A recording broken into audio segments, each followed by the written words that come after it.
जब भी हमारे साथ कुछ बुरा होता है तो हम अपनी किस्मत को दोष देना शुरू करते हैं। ऐसा नहीं है, हमारे जीवन में जो भी परिस्थिति आती है हम उसके जिम्मेदार खुद होते हैं, क्योंकि परिस्थिति हमारा नहीं बल्कि हम परिस्थितियों का निर्माण करते हैं। कुछ लोग जो बहुत गरीब होते हैं वे अपने घर की परिस्थितियों को लेकर बहुत परेशान रहते हैं, फिर भी वे काम से मुंह चुराते हैं और ये सोचते हैं कि वे मालिक के साथ सही कर रहे हैं, क्योंकि मालिक उनको वेतन कम देता है और मालिक को प्रॉफिट ज्यादा होता है। वे लोग मूल सिद्धांत को समझ ही नहीं पाते। वे जो सोच रहे हैं वो वास्तव में अपने जीवन में वैसी ही चीजें आकर्षित कर रहे होते हैं।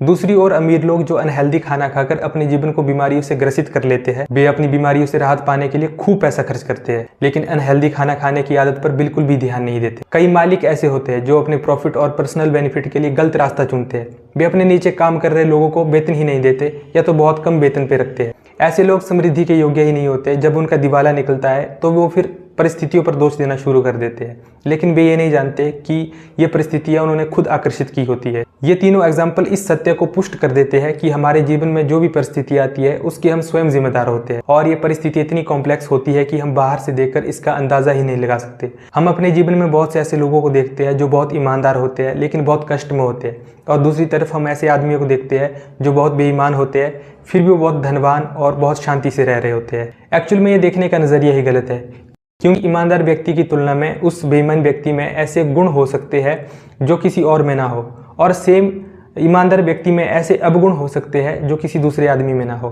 तो दोनों को उस तरह के ही रिजल्ट मिलते हैं जिसमें जो विचार ज़्यादा शक्तिशाली है, और ये शाश्वत सत्य है कि अच्छे विचार हमें कभी बुरे परिणाम दे ही नहीं सकते।